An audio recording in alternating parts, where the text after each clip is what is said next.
Hay historias que se cuentan solas, vivencias que son parte de nuestra memoria. Es el trabajo de mujeres y hombres que nos identifica desde hace más de 60 años. Porque estuvimos siempre ahí donde nos necesitaron, porque hicimos valer nuestras fortalezas y nunca bajamos los brazos, ni en los momentos más difíciles. Hoy Argentina nos convoca a todas y a todos para seguir construyendo juntos, porque sabemos llevar la camiseta.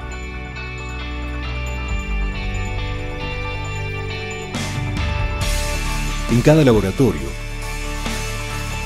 en el territorio que conocemos, en el saber que generamos todos los días. Nuestra bandera son millones de compatriotas, de La Quiaca a Ushuaia, con quienes escribimos esta historia. Y lo seguiremos haciendo, porque contamos con lo más importante que puede tener toda buena historia: sus protagonistas. Son ustedes. Somos INTA. Es Argentina.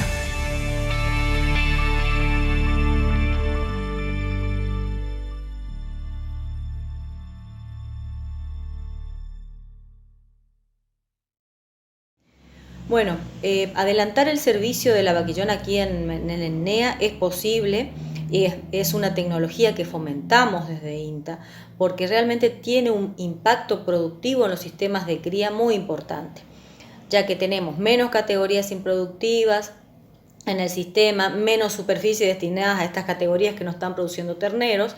Entonces, eso hace que los índices, por ejemplo, kilos de carne producidos por hectárea sean superiores, ¿no?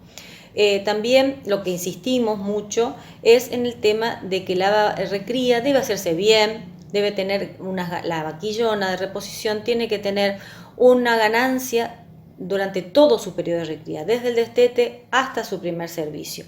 Esto hace que la vaquilla llegue con un peso y desarrollo óptimo para poder después, en su vida útil como vaca, como vientre, tener buenos índices reproductivos y tener un buen peso al final de vida adulta, ¿no?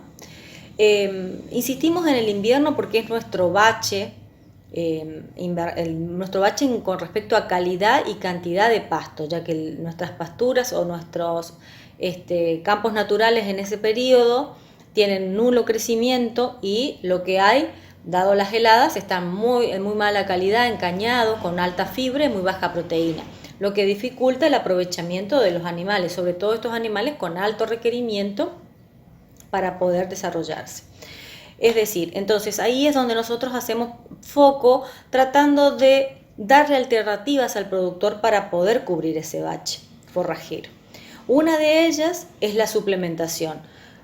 Suplementación estratégica durante el invierno, que puede ser proteica o energética proteica dependiendo del tipo de forraje, de la cantidad, de la calidad, de la estructura que tiene ese forraje.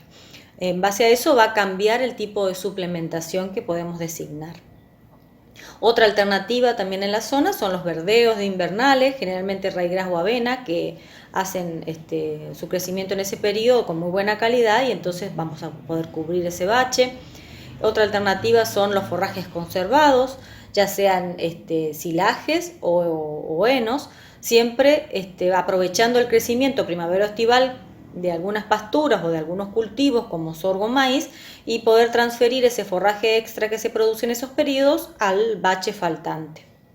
Entonces, ahí también tendríamos en esta categoría que cubrir la deficiencia que presentan esos forrajes conservados, que generalmente es proteica también. Entonces, siempre insistimos que el alimento alimento nutricional a cubrir es la proteína, y luego con algún suplemento o energético o dependiendo del objetivo de ganancia de peso podemos mejorar aún más las ganancias y poder intensificar un poco más la recría, pero primero siempre como base tenemos que cubrir la proteína en nuestra zona. Ahora bien, el tema de la suplementación en muchos campos se hace dificultosa por la mano de obra, la falta de estructura. Entonces tratamos de ver algunas alternativas para que los productores puedan adoptar esta tecnología. Podría ser una suplementación discontinua, siempre que no tengamos alimentos con alto almidón. Es una propuesta interesante, que discontinua significa que vayan 3 veces a la semana a poner el alimento en las bateas, siempre considerando la cantidad establecida por día durante toda la semana. O sea, es decir, tenemos un objetivo de consumo durante la semana, pero lo dividimos en tres oportunidades de llenado de la batea. Otra alternativa pueden ser bloques proteicos, o en nuestra zona son fosfóricos proteicos, porque también tenemos altas deficiencias en minerales. También es otra posibilidad, pero yo lo que veo es que tenemos variaciones entre campos, entre tipos de bloque, a veces entre partidas. Entonces es más difícil por ahí estimar las ganancias de peso, o son ganancias de peso inferiores a los que uno quisiera lograr, o muy variables dentro del lote. Y la última alternativa que fue avanzando en los últimos años es los comederos tolo o comederos de autoconsumo, que tenemos también como una alternativa para que los animales, los animales puedan acceder al autoconsumo cuando ellos quieran, y las restricciones podrían estar por algunas características del alimento, por ejemplo con agregado de sal, de cloruro de sodio, o accesos limitados a estos comederos. Pero también es otra alternativa interesante para, insistimos, que durante el invierno los animales de recría tengan posibilidades de ganar peso y mantener esas ganancias durante todo su periodo de recría, que es lo que insistimos y logramos. O sea, no solo poner el foco en el invierno, sino también no descuidar la parte antes y posterior de ese invierno, hasta llegar al primer servicio. La Hereford siempre le dio mucha importancia a los programas de evaluación genética. Hoy está cumpliendo 30 años lo que llamamos el PEG. Este programa de evaluación genética nosotros consideramos una fortaleza en nuestra raza. Es un programa de evaluación genética que hoy está midiendo 12 características. Esto siempre es perfectible. Es un programa de evaluación genética que además es conjunto, con 4 países, donde parte del procesamiento de los datos se hace en Australia y luego se termina en Estados Unidos. Esto nos da una gran fortaleza y tranquilidad en la solidez de esta evaluación. Es un servicio que hoy por hoy estamos brindando en forma directa a 113 criadores, en forma indirecta a muchos más, ¿no? Porque muchos son los que leen esta información. Nosotros consideramos, de la Subcomisión de Mejoramiento en particular, que esto debe ser un indicador de gestión para nosotros. Creemos que cada vez deben ser más las cabañas que aporten datos y que aporten más datos. Se está aportando hoy, además de peso nacer, peso estete, peso final, características de ultrasonografía, de área de ojo de bife, grasa dorsal y grasa intramuscular. En la última corrida se agregó el dato, o sea, ya salió publicado por primera vez el dato de peso de vaca adulta. Y esto tiene que ver con todas las correlaciones y brindar al productor una visión integral de un individuo, no caer en buscar algunos rasgos que se han correlacionado negativamente con otros. Dentro de esto nosotros consideramos importante llegar al DEP de peso vaca adulta. Eso hoy por hoy ya está disponible para el productor. Y dentro del programa de evaluación genética siempre fue una limitante, una debilidad, el tema de que recién adquirían precisiones seguras cuando los animales tenían una cantidad de progenie importante. Esto en la selección de los bovinos, que ya es una raza que tiene un intervalo intergeneracional biológico alto, siempre era una limitante porque nos hacía demorarnos mucho en la selección. Hoy por hoy hemos ya lanzado la primera corrida de evaluación genómica. Lo está evaluando, hemos hecho un convenio con el IGBET, con está a cargo de Guillermo Joan Batista, de la Facultad de Ciencia Veterinaria de La Plata. Son recursos humanos locales, lo cual a nosotros nos pone muy contentos haber encontrado esta gente, que nos sentimos muy tranquilos por su trabajo. Esta evaluación genética enriquecida por genómica que está llevando a cabo la Hereford ya había empezado en el 2015 con una población de referencia de 500 individuos, y hoy podemos ya estar brindándole al productor la posibilidad de mandar a genotipar sus animales con fines comerciales.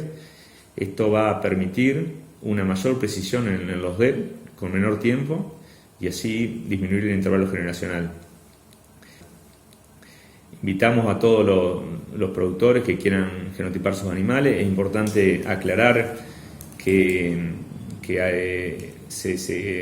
las muestras de estos animales deben ser de los animales que están incluidos hoy dentro del programa de evaluación genética. O sea, primero hay que empezar a registrarse en el programa de evaluación genética y luego empezar a tomar datos, y se pueden mandar estos animales para genotipar. Esto creemos que es un gran avance para nuestra raza. Estos datos, una vez genotipados por el IGVET, esos datos van a ir al programa de evaluación genética y nos va a brindar la posibilidad de tener datos de mayor precisión con menos tiempo. Eso es clave para reducir el intervalo intergeneracional y aumentar el progreso genético. Patricio, ¿y cómo interactúan en este marco con la Hereford Panam? La Hereford Panam ha incorporado en los últimos años un software de gestión de datos llamado Volt, el cual es un software que incorpora mejor la información genómica. Siempre se dijo que la selección genómica, o que hacerle genómica a un individuo en particular, iba a aumentar más las precisiones de aquellos animales con menor precisión.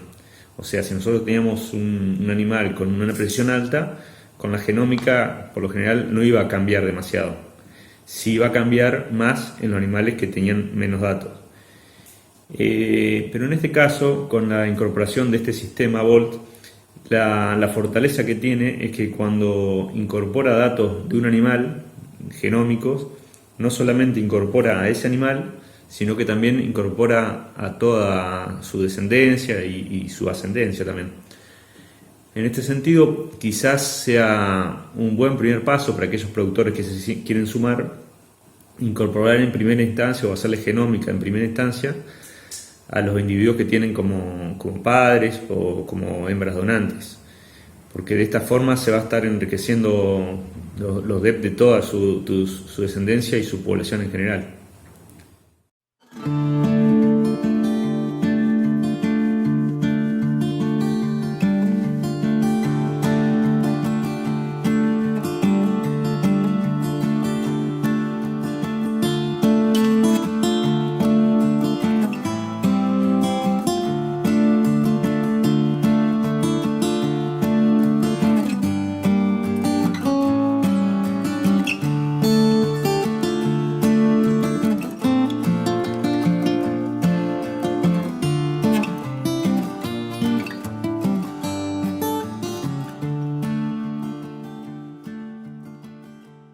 Bueno, acá estamos en Tierras Blancas, norte neuquino, en un campo demostrador de la familia Méndez. Acá estamos con Blanca y con Gabriel. En este campo venimos abordando la situación del agua. Hemos construido un tanque australiano y estamos trabajando ahora en avanzar con el sistema de riego. Y estamos acá abajo de un cobertizo que viene a tratar de fortalecer, sobre todo en la época de invierno, época de las pariciones, en dar un reparo, un lugar donde mejorar el manejo de ese momento crítico que es la aparición. Soy criancera, hace muchos años que soy criancera, ya hemos tenido bastantes proyectitos, estamos muy contentos, ahora lo han hecho un tanque, pero el problema es del agua que nos consume, pero ya vamos a arreglar el tema, así que yo estoy contento con Nali, que él ha hecho muchos proyectos así. Y dígame, el cobertizo ¿a usted le sirve? Si le parece que es algo importante. Sí, sirve un montón también eso, estamos también, porque para el tiempo del invierno se abrigan mucho los animales, estamos muy contentos con eso también. y los cerquitos también, porque muchos los ayudan en animales, echamos animales ahí y los sirve mucho. Estamos muy contentos con eso. Así que la verdad que la familia los viene cuidando muy bien. Todo lo que proponemos hacer lo hacen y lo cuidan. Sí. Y así que bueno, eso es un poco también la idea de seguir apoyándolos a ellos, que son una familia totalmente de productores de acá del norte neuquino, intentar de alguna manera seguir con estas cositas mejorando.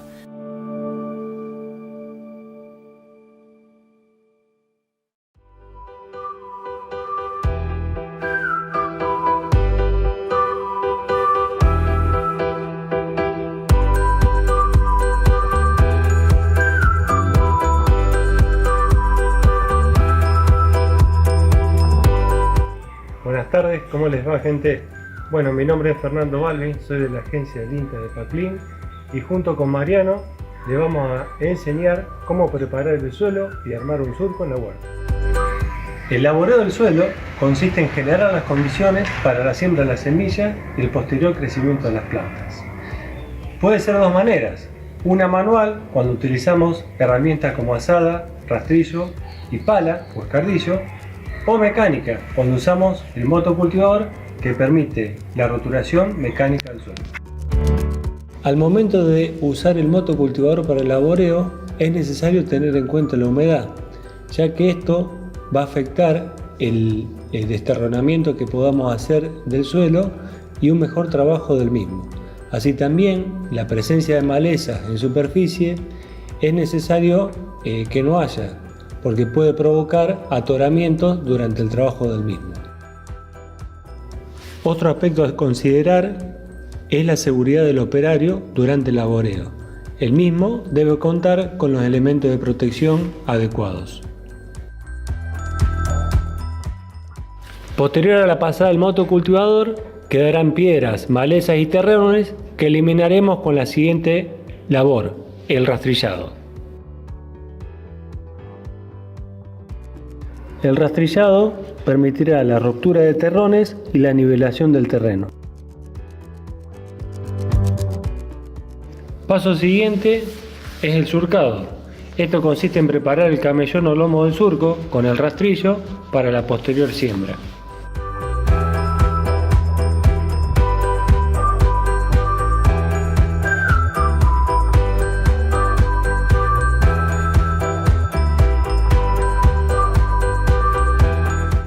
Una vez que hemos realizado los surcos, abrimos en la parte superior del bordo o camellón una línea de poca profundidad que es en la que vamos a depositar las semillas. Esta tarea podemos realizarla con el cabo de rastrillo o el cabo de la azada. Finalmente, la siembra, que consiste en colocar la semilla en el surco y su posterior tapado. Según la especie que vamos a sembrar, será necesario considerar la distancia entre semillas y la separación entre surcos.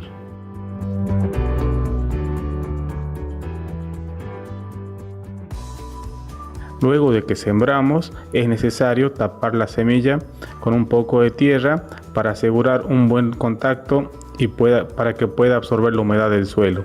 Esta tarea la podemos hacer con el rastrillo. Quédate en casa, el INTA te acompaña.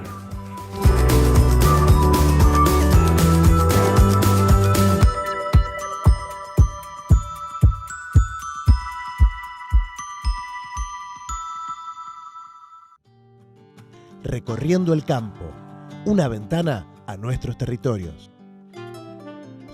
Entrevistas, informes, novedades y toda la información para el sector agropecuario. Un programa donde la ruralidad es protagonista de nuestro desarrollo.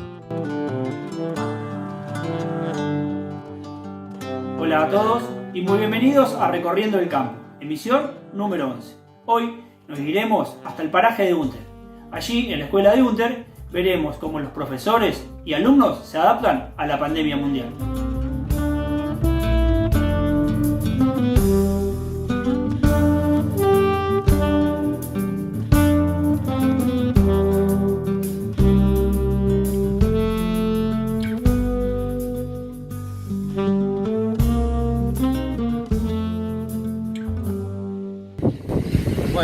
estamos observando un árbol que fue plantado el invierno pasado y que iniciamos la poda de formación en el momento que se plantó.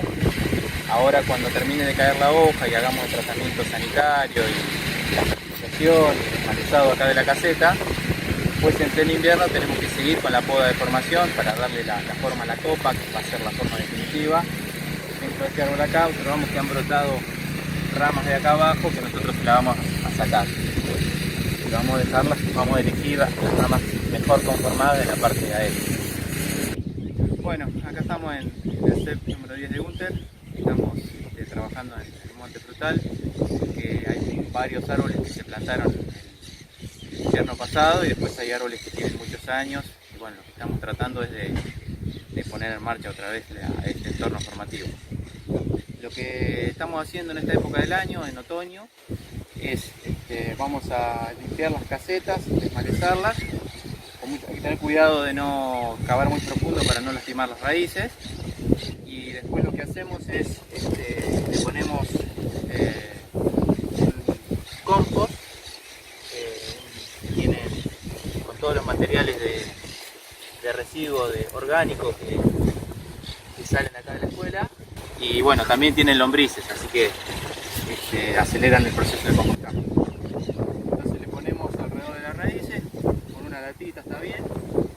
Y después otro trabajo que se hace con tanto los frutales de carozo como de pepita en esta época del año es hacer una aplicación de algún producto, como puede ser esto, sulfato de cobre, o este que viene ya formulado, es oxicloruro de cobre. Estos productos a base de cobre están habilitados por la producción orgánica, que eso es lo que tratamos de hacer acá en la escuela, digamos, usar productos que sean un poco más amigables con el ambiente y con la salud. Entonces estos productos están permitidos, este oxicloruro y el sulfato de cobre, que con el sulfato de cobre y mezclándolo con cal viva se forma el caldo borderés.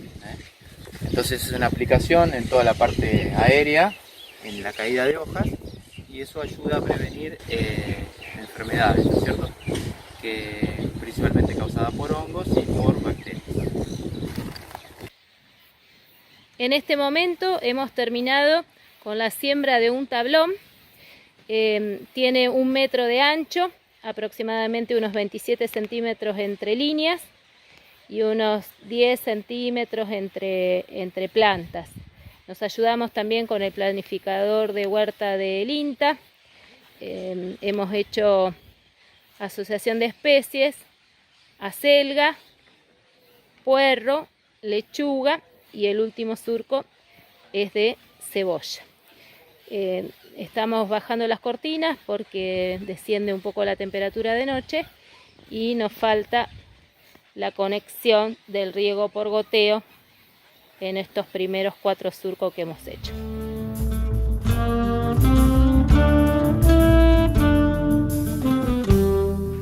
Muy bien, ahora escucharemos a Claudio Ontivero, responsable de la firma Seguridad Industrial. Él nos traerá consejo de cómo cuidarnos las vías respiratorias en los trabajos en molinos y en todo el campo. Con ustedes, el informe.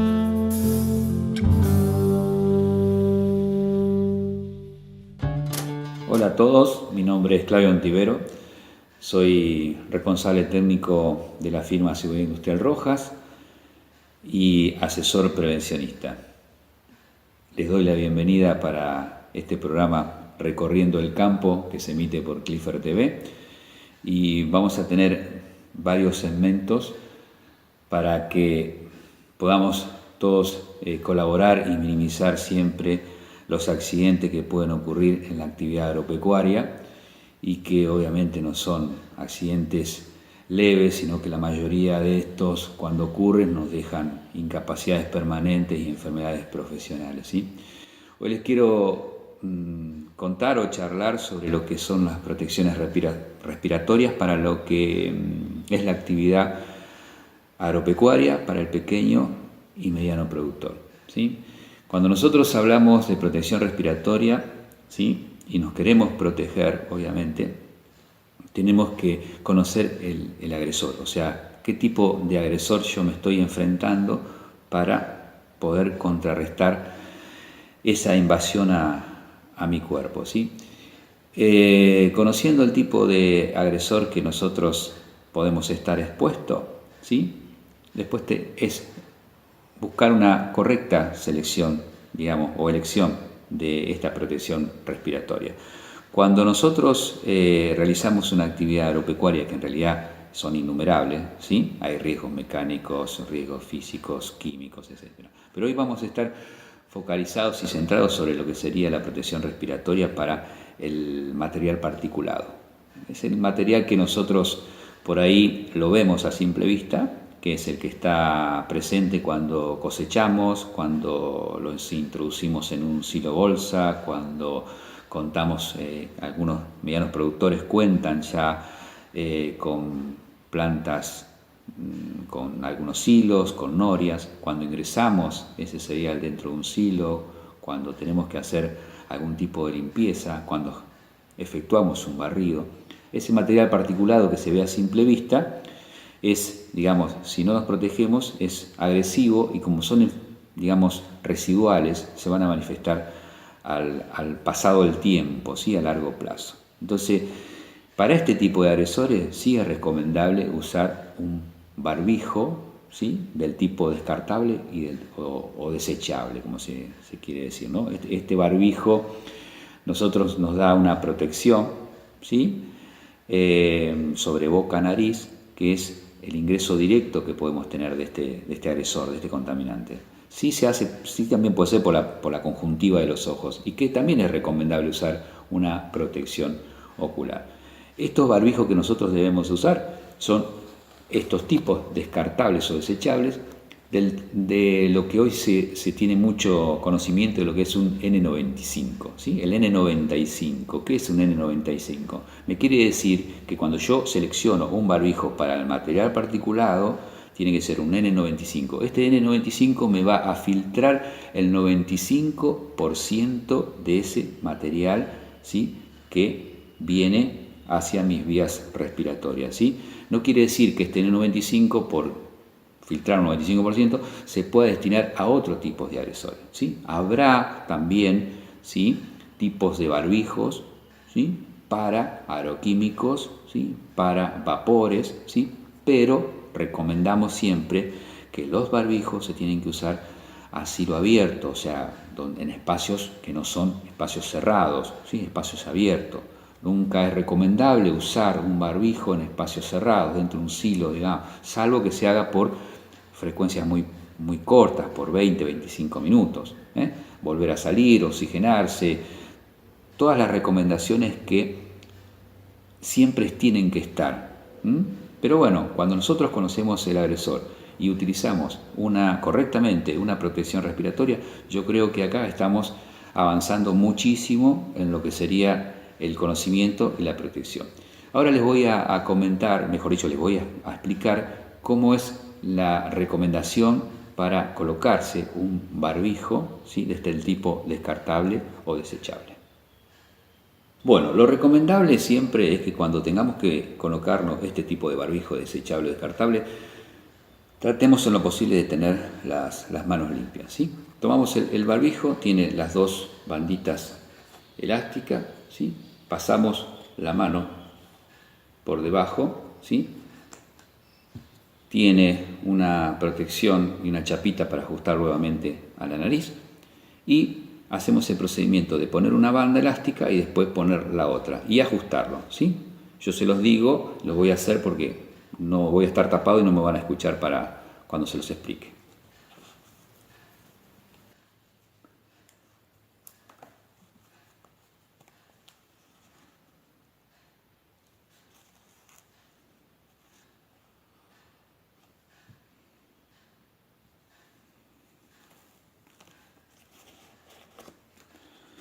Bien, este tipo de barbijo que nosotros decimos que son del recomendable para el material particulado, ¿sí? Que nosotros decíamos que vemos a simple vista, son de tipo descartable y desechable. ¿Qué durabilidad tiene este tipo de barbijo? Bueno, cuando nosotros hablamos de durabilidad, siempre estamos hablando de periodos cortos, de 4 o 5 horas. Se puede utilizar hasta una jornada de trabajo, pero después, iniciado nuevamente el día siguiente, debemos tomar otro tipo de barbijo y desechar el que usamos anteriormente.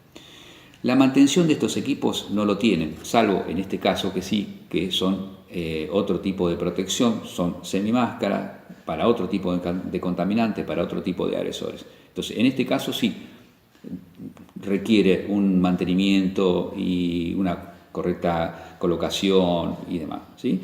Pero en esto que son del tipo descartable, directamente se pueden, obviamente, desechar ni bien terminemos la tarea. Ahora bien, la importancia cuando nosotros elegimos un elemento de protección personal es tener en cuenta que deben usarse equipos que estén certificados y aprobados bajo normas y procedimientos. Esto nos indica que si nosotros conocemos al agresor, hacemos una correcta selección de protección y después un buen uso y mantenimiento y conservación de este elemento de protección personal, yo creo que ahí estamos cerrando, ¿sí?, la protección. Que cuando hablamos de un elemento de protección personal, nos quiere decir que no elimina el riesgo, sino que lo minimiza, ¿sí? Y normalmente esta protección va a estar entre el riesgo y la persona, ¿sí? Esta protección personal siempre va a estar entre el riesgo que nos está agrediendo y la persona. Y comprar certificados, equipos, ¿sí?, tiene su ventaja porque de alguna forma son controlados bajo normas y procedimientos, como le decía anteriormente. Bueno, en un segundo segmento vamos a hablar de otro tipo de agresores que están presentes en el campo, ¿sí?, en la actividad agropecuaria, ¿sí? Así que los invito para un próximo segmento en este programa que se llama Recorriendo el Campo y que se emite por Clipper TV. Muchas gracias.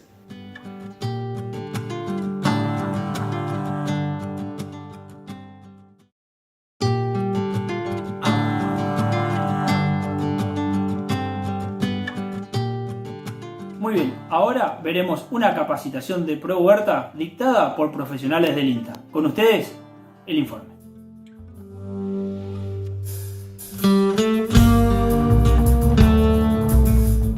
Mi nombre es Alejandro Signorelli, soy ingeniero agrónomo del INTA. Los invito a sumarse a estos tutoriales con información básica sobre la producción hortícola familiar.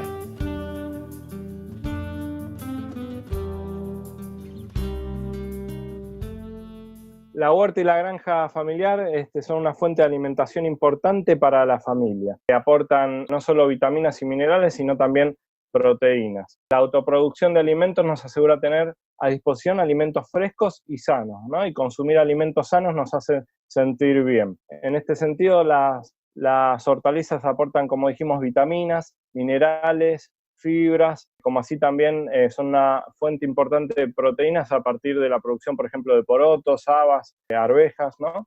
Así que es fundamental para la seguridad y la soberanía alimentaria poder producir nuestros propios alimentos en casa.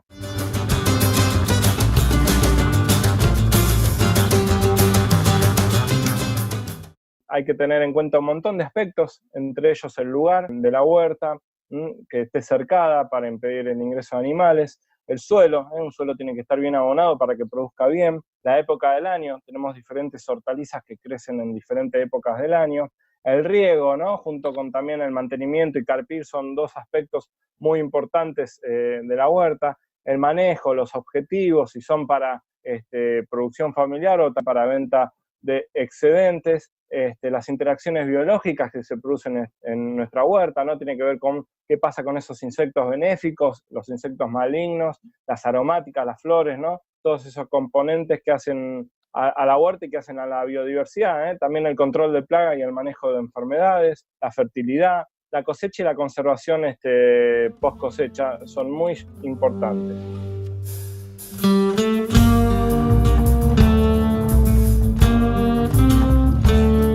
Antes de iniciar nuestra huerta tenemos que hacernos algunas preguntas sobre cuáles son las hortalizas que crecen mejor en la zona, cuál es la época de siembra y de cosecha, cuáles son las que me gustaría cultivar y si voy a sembrar solo para mi familia o voy a producir un poco más para la venta de excedentes, ¿no? Hay 4 aspectos que hay que tener en cuenta cuando se inicia en la huerta en lo que respecta a la preparación del terreno. Uno es el cercado de la huerta, después es la limpieza, la nivelación y la preparación del suelo.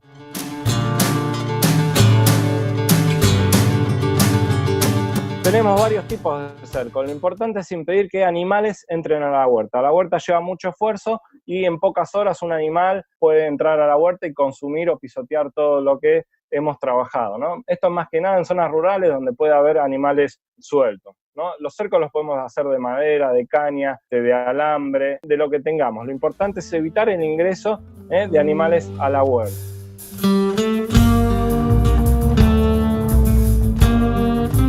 ¿Dónde ponemos la huerta? La huerta es muy importante que esté ubicada cerca de casa, cerca de una fuente de agua, con mucho sol, que no le den sombra a los árboles. Los árboles también son importantes. Estamos en una zona rural, los árboles nos permiten disminuir el impacto de los vientos, ¿no? También la huerta tiene que disponer de un buen canal de drenaje para drenar todo ese exceso de agua que ocurre con las precipitaciones. Y obviamente tenemos que tener un sendero para circular y no pisotear la huerta.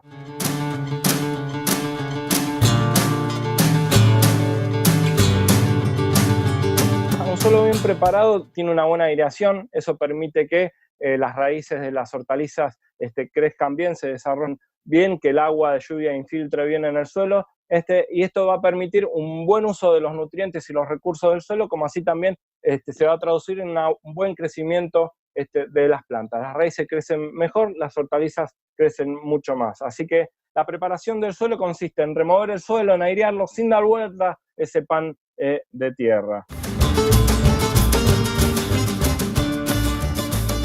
De planificar la huerta y pensar cómo vamos a cultivar, es necesario tener 4 aspectos en cuenta. Por un lado, la rotación de cultivo, por otro, la siembra intercalada, la siembra escalonada y los cultivos asociados. Cuando tenemos poco espacio en nuestra huerta, es muy importante hacer una siembra intercalada. Esta nos permite aprovechar mejor el espacio. Con este procedimiento se logra un mejor control de malezas y un mejor aprovechamiento de la tierra y de los nutrientes del suelo. Para ello vamos a ir intercalando diferentes especies. El caso más visual y más conciso es la siembra intercalada entre maíz y zapallo. El maíz se va a desarrollar hacia la parte aérea sin problema y el zapallo va a crecer en forma rastrera por debajo del maíz. De esta manera le va a permitir controlar malezas y mantener la humedad del suelo. Otro aspecto a tener en cuenta en nuestra planificación es hacer una siembra escalonada. Esto quiere decir que debemos sembrar en forma escalonada en el tiempo los diferentes grupos de hortaliza. Podemos hacerlo de varias formas. Una práctica es agarrar las semillas que recibimos y sembrar en una semana un grupo de semillas, la otra semana otro grupo, la otra semana otro grupo y así en el total de un mes sembramos 4 veces, por ejemplo, lechuga. Esto nos va a permitir tener un mejor aprovechamiento a la hora de cosechar. Si sembramos todo de golpe, vamos a tener que cosechar todo junto y esto va a generar un amontonamiento de hortalizas. Los cultivos escalonados permiten una producción continua de hortaliza y recuerden que hay hortalizas que se pueden sembrar varias veces al año, por ejemplo la lechuga y la selga.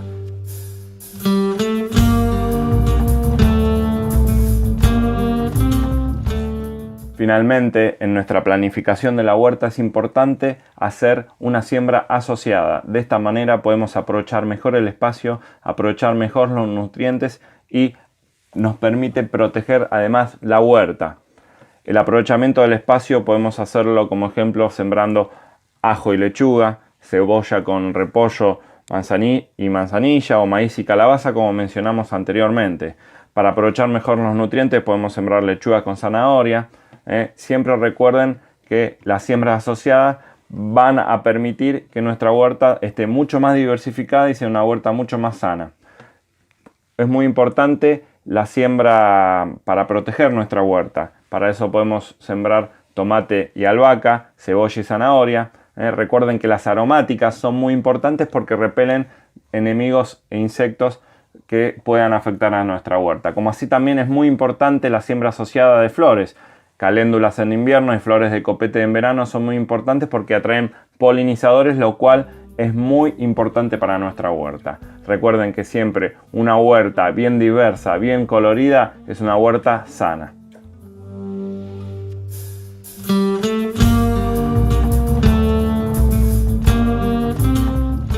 importante saber qué sembrar, cuánto sembrar y cómo vamos a sembrarlo, ¿no? Tenemos especies de primavera-verano de todo el año y también especies de lo que son otoño-invierno, como las habas, las arvejas, la escarola, la espinaca, la selga, la lechuga. Recuerden que siempre nuestra huerta, mientras más diversa sea, mientras más colorida sea, mientras más especies tenga, más sana va a ser. Hay 3 tipos de siembra: al voleo, a chorrillo y al golpe. La siembra al golpe se siembra generalmente semillas grandes, haciendo un agujero en el suelo. La profundidad de siembra no debe superar siempre el doble del tamaño de la semilla, ¿está?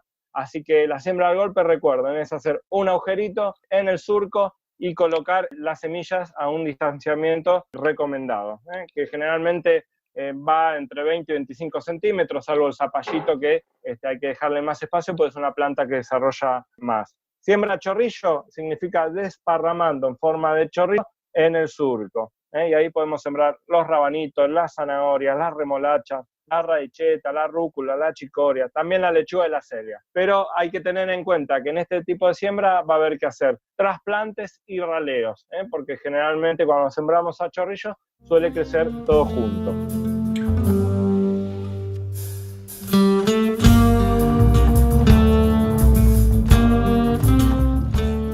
El trasplante consiste en sacar esa plantulita que creció muy junto a la otra y llevarla hacia otro lugar de la huerta para que crezca en mejores condiciones. El raleo significa sacar directamente la plantulita y desecharla, no trasplantarla. Esa es la gran diferencia.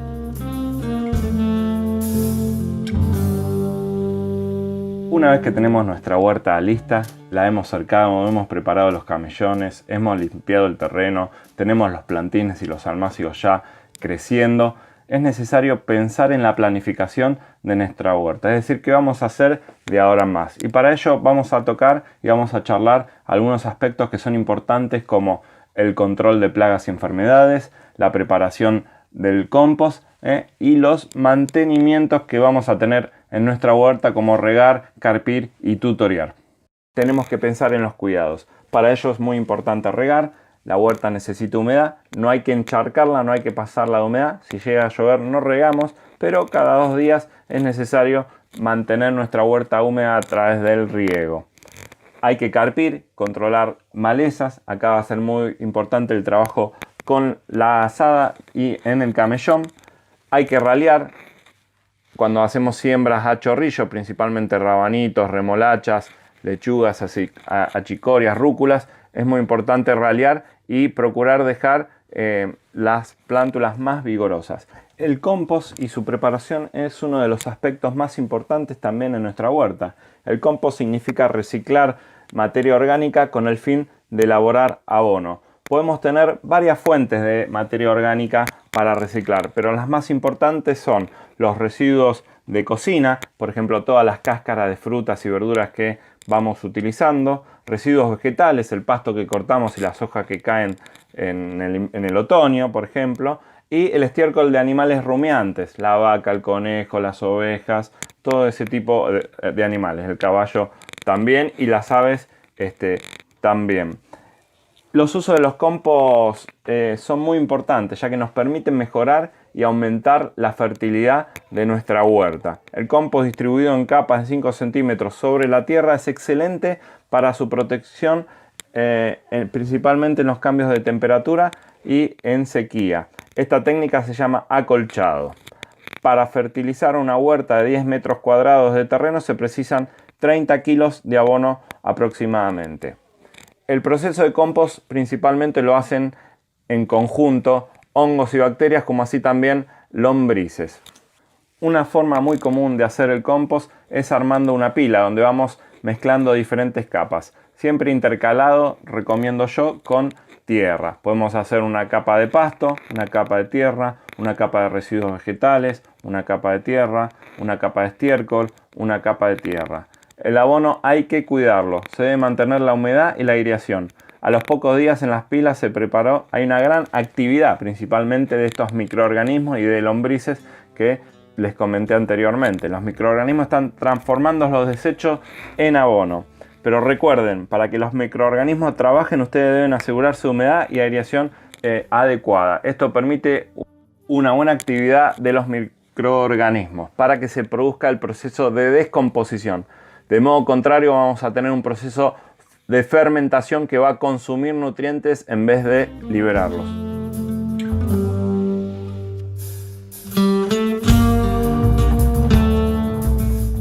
Le hayan gustado nuestros tutoriales para comenzar la huerta familiar orgánica, y recuerden que cualquier duda lo pueden hacer a partir del sitio virtual de INTA, o pueden visitar nuestras redes sociales por Instagram o Facebook para cualquier consulta. Muchas gracias.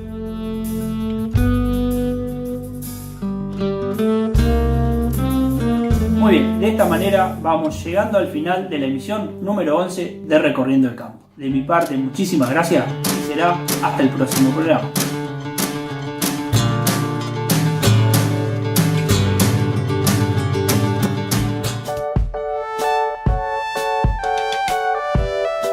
En cuanto a lo que al forraje conservado respecta, nos encontramos en un momento oportuno para la elaboración de este, ya que podemos aprovechar el rebrote de otoño, y si lo hacemos debemos tratar de hacerlo en su óptimo nivel en cuanto a nutrientes y cantidad de materia seca. Recordemos que estamos en un periodo en el cual, como se viene dando las condiciones climáticas, enero y febrero y marzo para nuestra región, las precipitaciones fueron escasas, por lo cual hubo muy poca acumulación de forraje, tanto en campo natural como de nuestras pasturas. Pero este rebrote que se dio durante el otoño lo podemos aprovechar con la nidificación, que es una buena opción como para entrar al invierno con una buena disponibilidad, ya que lo que podamos producir ahora lo vamos a estar conservando y diferir, que esto sería la otra ventaja, el rebrote que se genere desde este momento en el cual realizamos el corte hasta el momento de utilización durante el invierno.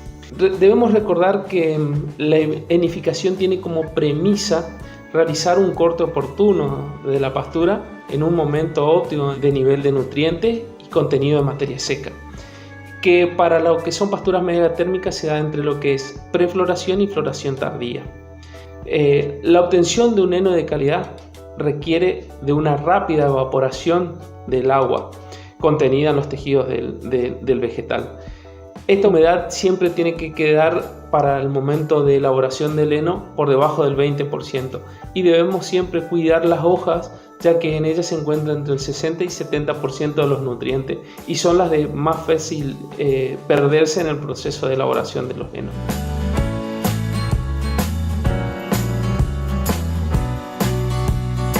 Tres ejes, ¿no?, con respecto a esto.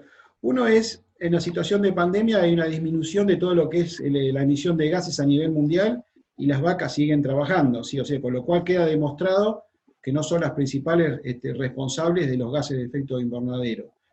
La otra cuestión está relacionada con lo que decís vos, es decir, no se trata solamente de identificar o ver emisiones de gases, sino hay que trabajar metodológicamente con emisiones y con secuestro de carbono. Con lo cual, vos trabajás sobre un balance de carbono, y ahí es donde nuestra ganadería, nuestros sistemas productivos tienen una ventaja con respecto a otros sistemas, ¿sí?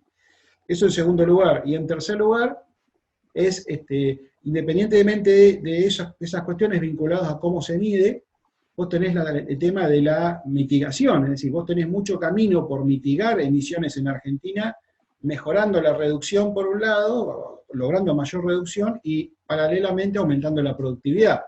Si vos aumentás productividad, cantidad de kilos por hectárea, por unidad de producción, indirectamente reducís el nivel de emisiones. O sea, esos son los tres ejes del artículo, ¿no? Creo que es clarito esos tres mensajes. Son procesos, son investigaciones complicadas, difíciles, que no las haces de un día para otro. Y bueno, en ese caso el instituto también está trabajando, ¿no? Empezó a trabajar en su momento con ACREA, está trabajando con tema de huella de carbono, está trabajando con el INTI en todo lo que es huella hídrica. Tenemos que generar conocimiento propio, ¿sí? Esto que te está diciendo Igliso, de que Argentina por ahí te secuestra más carbono del que emite, bueno, surge también de una medición y un trabajo local. Entonces, sí, yo comparto eso, que hay que trabajar en todo lo que es la generación de conocimiento local, ¿no? Salvando las distancias, es como cuando así como están los movimientos ambientalistas, como están los movimientos veganos, en donde te manejan parte de la información, ¿sí? Entonces, lo importante es justamente, en el marco de todas las conversaciones y todos los debates que se abren y que se van a abrir más de aquí en adelante, que nosotros podamos poner sobre la mesa verdaderamente nuestro punto de vista también, y nuestras investigaciones y los estudios que consideramos que es importante traer también a la discusión, ¿no? Porque si no, pasa lo que decís vos, hay mucha gente que va tomando una parte de las campanas y es como que la absorbe directamente sin ningún sentido de análisis crítico o análisis en profundidad, y después eso queda como una verdad absoluta que se va viralizando, se va multiplicando, y bueno, ahí es donde perdemos, ¿no? Como sector. Yo creo que desde el punto de vista del productor agropecuario y ganadero en particular, esta situación de pandemia está haciendo también como reflexionar más y está creando más conciencia de que, bueno, producir carne no implica solamente tener un producto que sea bueno desde el punto de vista genético, y si lo querés traducir más cercano del mostrador, en un producto con buenas características organolépticas, ¿sí? Sabor, color, en fin, terneza, todo lo que nosotros estamos acostumbrados a trabajar desde el punto de vista del consumidor, pero hoy el consumidor es un consumidor mucho más sofisticado, mucho más consciente de todo lo que hay por detrás de las cadenas de producción, las cadenas agroalimentarias, y en esa mayor conciencia entra justamente una mayor preocupación por cuestiones inherentes a medio ambiente y cuestiones inherentes a salud. Entonces, me parece que ahí es donde vos preguntás desde la receptividad. Creo que los productores lo están entendiendo, la industria lo está entendiendo, y creo que esta pandemia, una de las enseñanzas que va a dejar es eso, ¿no? Tener una visión un poco más global de esta cuestión, ¿no es cierto? Si aquí en adelante va a haber mayor discusión y mayor intercambio en torno a estos temas, me parece que es justo que de este lado también se pueda aportar información con validez científica, y que de alguna manera entendemos que es bueno también para la ganadería argentina. La ganadería argentina está montada sobre pastizales naturales en su mayor parte, sobre sistemas mixtos, y esa biomasa que hay debajo del suelo es la que justamente actúa como fijadora de carbono, y cuando uno analiza desde la demanda de los mercados, tenemos mucho para mostrar desde lo que se conoce como servicios ecosistémicos o servicios ecológicos, y eso es un aspecto más de diferenciación que tenemos que aprovechar en toda la cadena de ganados y carnes de Argentina.